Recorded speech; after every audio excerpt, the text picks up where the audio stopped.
Alrighty, folks. So finishing things off here. Finish this day off. Your legs could reach. Y'all acting like I can't drive. She can't. Y'all saw me driving. She's driving a big. So how I had cars in that A big body Ford right now because we got a new rental, and she's practicing for her Georgia's driver's test, and we need to make sure she passes because I, for one, am tired of chauffeuring her around. Right? Correct.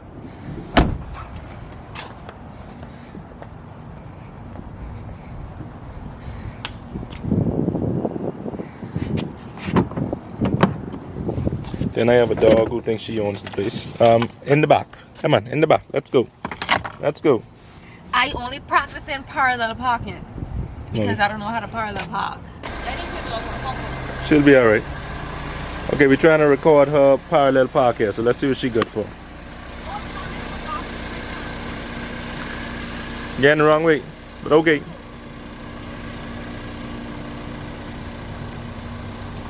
And she's gonna be parking between this lane and this lane. Let's see what she's good for.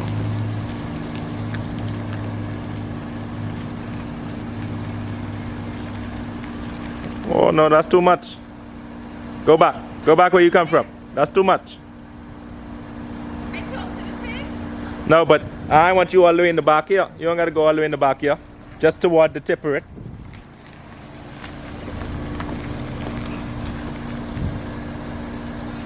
Do you think? Go on. Go on, keep going.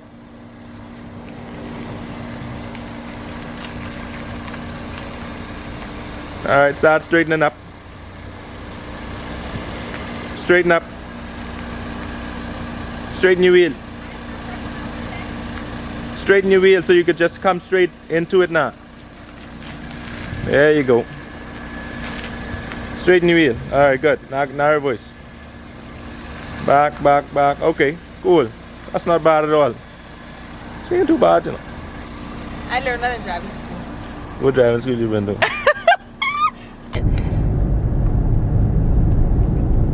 Anywhere where I don't have to buy a lot of stuff. Which could possibly be Walmart as well. How? Walmart, we always buy a lot of stuff from Walmart. Sometimes we just have to pick up one or two little small things. That may be a trip you take I without wouldn't go to Walmart for that. If I just need egg and milk, I go somewhere else. Like where? I can find a place. You can find a place. Yeah, it's like not the spot we bought, but smaller. I gotta go huge Walmart for 2 items. What's wrong with that? I'm gonna check out Aldi. Well, it must be quick. You're gonna pay quarter just to shop for eggs? If I just need 2 things, I don't need a card. Oh. Plus, Aldi cheaper anyways. No, it's smart in the system, eh? We're going straight. Y'all, I can drive. Right, Fifi? Fifi says she is pooped. She's sleeping? No, she's just saying on her. She's trying to relax. What's she saying? Alrighty, guys, she's about to have her first highway experience on the 75. Let's do it. You see that sign right there on the right? I don't know where I'm going. Turn right. There we go. Getting all the way down. Good. 75 north to the right. Why would you do this on the first turn though? You got it? Yield. See your yield signs? Not nobody coming. The light green. Alright, great. Remember that wrong way is for the other side of the road, okay? Not us. That's for the other side of the road. I go the wrong way because I have business on this road. Alright, you're doing great. Proud of you here. Then you want to avoid cars on the side, okay? Good. That P right there, that states with the line crossing through it. Well, he parking. He parked. That means no parking. Oh my gosh, John. Stay in your lane. Scared. You okay? Stay in your lane. Signal. Start signaling. So ain't nobody come in my lane? Yes. Oh my God, what to do? Look back for me. And then go. Switching up. You sure? Yes. Nobody come in? No. You gotta be able to look in your rear view. Stay in. I look in, but I don't know if I have a blind spot. Jesus. What you panicking for, girl? I'm scared. What you panicking for? Just a highway. Philippa. Philippa? She can watch this Philippa, video. come baby. She can watch this video and laugh at you.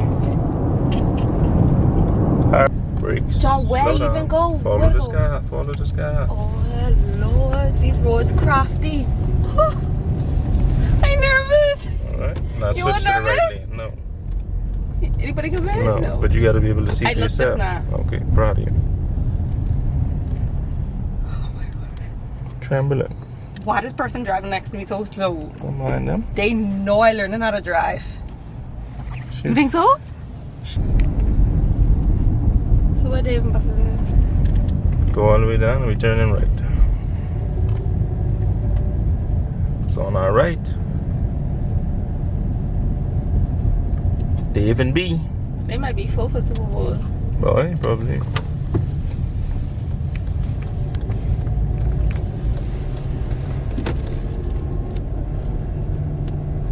Okay, we just wanted to check out Dave and Buster's for future references, guys.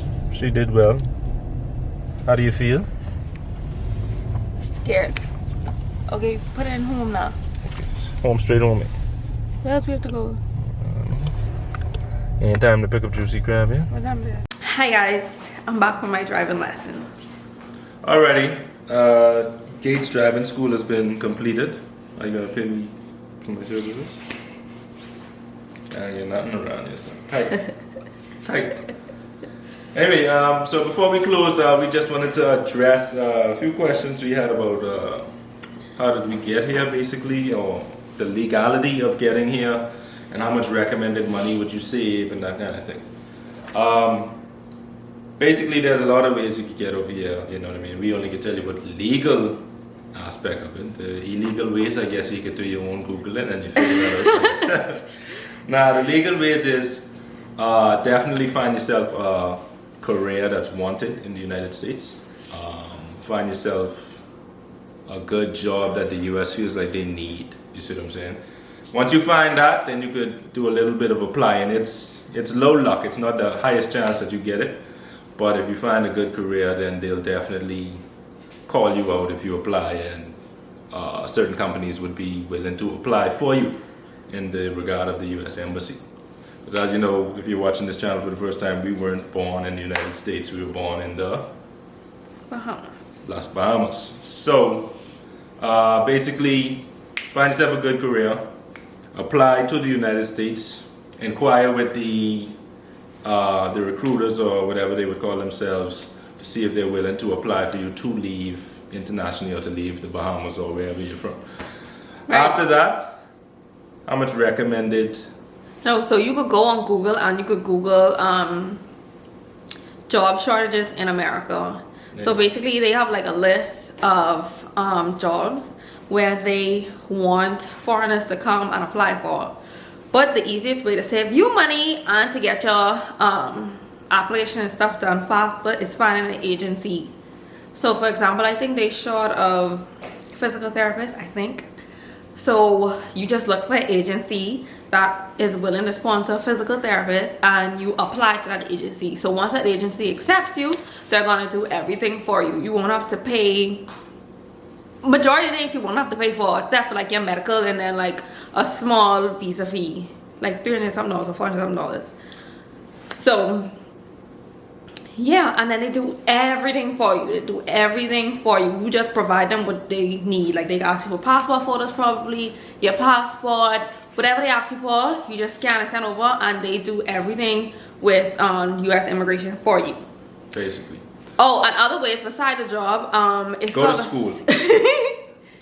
It's not easy to go to school, right? So if your folks gotta take out a loan for you to go to school, or if you gotta take out your own loan to go to school, somehow, some way, you gotta borrow some money to go to school because we know colleges are expensive. Find a school in the United States to go to. Once you do that, it just depends on if you have what they call a STEM degree or a normal degree. You could get a range between 1 year to 3 years of work visa, basically. And then during that time, you could try and figure out how you could make that work and stay. Exactly. So with that year to 3 years, some degrees are going to be a year. My degree was a year. Some degrees are going to be 3 years. So once you do that, it buys you time to figure out how would I be able to stay. During that process, you're most likely going to get yourself a social security card, which is very good along the lines or down the line in the future. You're probably going to find a decent job, that kind of thing. So primarily your first option would be in that first year to 3 years that they give you. That way you're buying yourself time after a degree.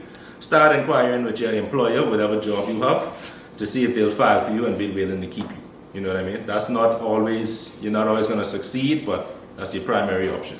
Now, if that doesn't work, then next option would find yourself a partner, go fall in love, you know what I mean, and see what happens after that, you know what I mean. But aside from that, that would be an American partner. Right. You know, or if you have a sibling who was born in America, like me, my brother was born in America, so he would be able to sponsor me, my next brother, my mom, my dad. So basically his immediate family he would be able to sponsor. Right. But you have to be above the age of 21. Now also it would be good to know that if you have a sibling over here, obviously sibling to sibling is going to take very long. Right. So maybe if you have... So let the sibling do the parent and the parent do you. Right. Right. So that'll be the fastest route. Another option, what is another option? Oh, obviously if one of your parents have a green card or if one of your parents is a citizen. Right, but if now one your of your sibling parents have to be a citizen. Your sibling can't be a green card holder and sponsor you. They'll be only able to sponsor their partner. Right. But if your parent have a green card or citizenship, then they can help you out. Now most likely if your parents have that already, you're probably well aware of all this information, so you could just bypass all that anyway. But aside from that, those are different ways you could get over here. Then of course you got the rich people option, which is like investing in America a certain amount of money and you get residency. And that ain't no play money. I'm pretty sure that's at least like $500,000 to $1 million you have to invest. So, yeah, same thing we have in the Bahamas. I think once you spend like $450,000 or something like that, you get permanent residency. Right. Money talks. Always remember that in life. Money talks. Right. Now, what we would advise, savings-wise, money-wise. But we can't give them exact total of how much to save because it depends on the state. Different states, obviously everything is not straight across the board in America. It depends on where you move. You can find rent as low as probably $800 a month. You could and buy then up to $2,000 a month. You know what I mean? So over $2,000 a month. Right, rent could get ridiculous. Right, so first look into where you're trying to move. If you're trying to go somewhere affordable, then you're gonna have to go to those rural areas. If you're trying to be closer to the city, you're gonna spend more money. Right. So it just depends. So once you find a spot you'd like to go in, like an area, city or whatever, then you look around for apartments in that area and see what you find or what you like. Yeah, the range. But generally, you got to think about groceries to survive until your means of making money or employment starts. You have to think about first, last, and security with an apartment. You have to think if you buy in your car in cash or if you're going to go to a dealer and have like payments per month for this car. All that you have to incorporate. What else? What other bills are good to know? Right, so if you find a spot in a city where you want to move and you're comfortable with a rent, like let's say it's $1,500, you're going to need about 3 times that, especially since you don't have no credit history in America. So they're not going to give you the least amount of deposit. No. You basically have to pay, your deposit will be as high as their rent. As high as possible. Right, so it'll be $1,500 times 3 just to move in. Possibly other fees because they'll just find a way to charge you just because you're not from here. To be honest. That's just how On top of that, you have to pay trash, you have to pay water, and you have to pay a light bill and obviously Wi-Fi. Right. So 3 months of rent and then all of that. Right. And that's just to start you off. Right. Wi-Fi probably around what, $90? No. 50? Yeah, Wi-Fi about $50, $60. Right. And then your regular phone bill around $50. Now that's also a good idea too. Like if you're getting a phone over here, I personally wouldn't recommend. It's not that great of a benefit for your credit anyway, so I wouldn't recommend going to no main telephone company, whether it be T-Mobile, AT&T, whatever it is. I would just purchase an unlocked phone, whether it be Samsung or Apple. Purchase an unlocked phone and get yourself a Regular plan. prepaid SIM card where they just give you unlimited deals per month, and it can turn off as necessary, free of charge. And like when you turn it back on, it won't be an extra fee to turn it back on. You know what I mean? When you get into the contracts, that's where you get yourself in certain binds where you cost yourself more money. Get yourself make the investment for an unlocked phone. Get yourself a prepaid SIM card. Once you do that, then you have a regular $50, $60 bill per month. Right. Flat rate. No extras, no nothing, no surprises.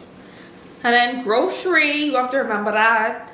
But it ain't as bad as the Bahamas. Definitely not as bad as the Bahamas. But it balances out because you pay way more in rent. So right. Oh, I ain't gonna lie though.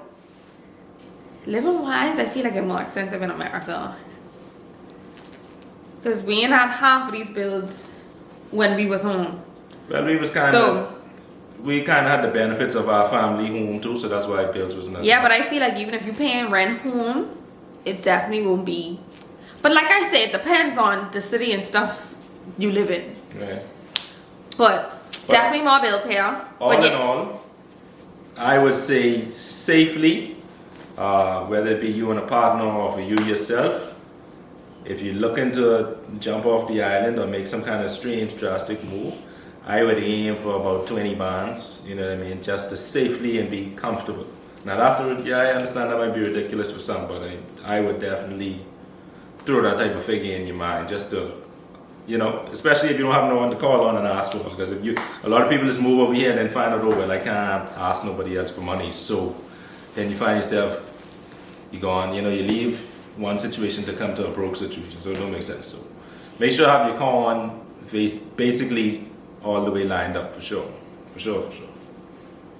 Any other advice you would give to them? And I wouldn't advise you bringing all your money either, because you never know what's gonna happen.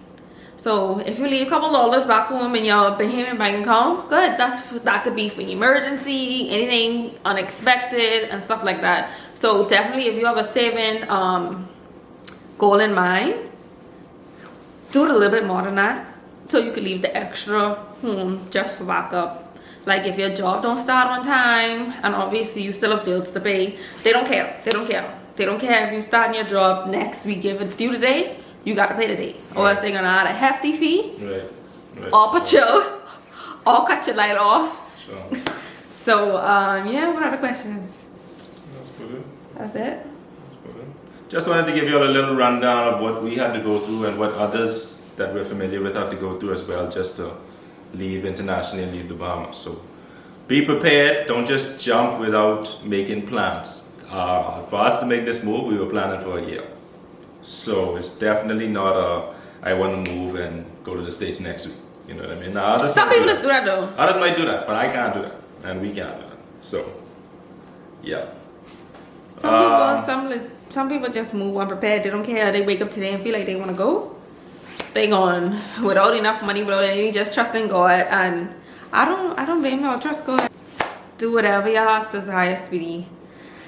Oh, what else? Oh, and if you're anything like me, if you're a family person, you're gonna miss your family. So if you plan to go home often, or if you want to see family often, I suggest you finding somewhere close to the Bahamas. I know about a lot of Bahamians in Florida, but so move to Florida. If you're from the Bahamas, go to Miami or Fort Lauderdale. Perfect example right here. Yes, Miami made, Fort Lauderdale made. I was missing my family from me over here, like she's scratching to see the family. So I'll be going home soon. I'll be going home shortly. But definitely if I was in Florida, I'd have been on a plane a couple times. She's gonna be leaving me for a month already. No you don't know how long I'll be gone. Might be 2 or 3. Might be a week. Yeah. But yeah, y'all. So actually, I mean, I like Georgia or whatever, but I'm already counting down for us to move to Florida. I'm already counting down, y'all, and I can't wait. Like we've seen the full perks of Atlanta yet, because we haven't done all the partying and all the enjoyment in the city because of bills and trying to maneuver and make things work. But that ain't a problem though. The problem is she just wants to see family. My problem is I want to hit the road. You know what I mean? So we have 2 different agendas and problems right now that should be solved when more money situates. You know what I mean? And your issues, my issues don't have nothing to do with money. I just want. If you had money, you'd be able to see your family more. But that doesn't really make sense to be going home so much. For you, yes. When I was in Florida, the school to go home was like $60. Now coming back was more expensive, but going home, I had a flight for $60 before. But anyways, I'm already counting down until we go to Florida. Not that I hate it or anything, but I just want to be close to the family, and then I have family living in Florida and stuff like that. So, could you only imagine every day seeing majority of family, and then that just changed like that. Every day all I see is John and Fifi, which is fine, but if I could see my family along with that, that would be a bonus. She's the people person in this relationship, obviously. Me, I'm more of a loner. Yeah, he ain't give a hell who he ain't see. I work good by myself, I operate well by myself. When it's only myself, my brain is more clear, you know. But that's our balance, yin and yang, you know. That's our opposites. Any other statements for that? No, that's it. Okay, so bye y'all. We will see y'all in our next video. Thank y'all so much for watching. Don't forget to like, comment, and subscribe if you haven't as yet. Tell a friend, text a friend. Yeah, we see y'all next Sunday. See you on.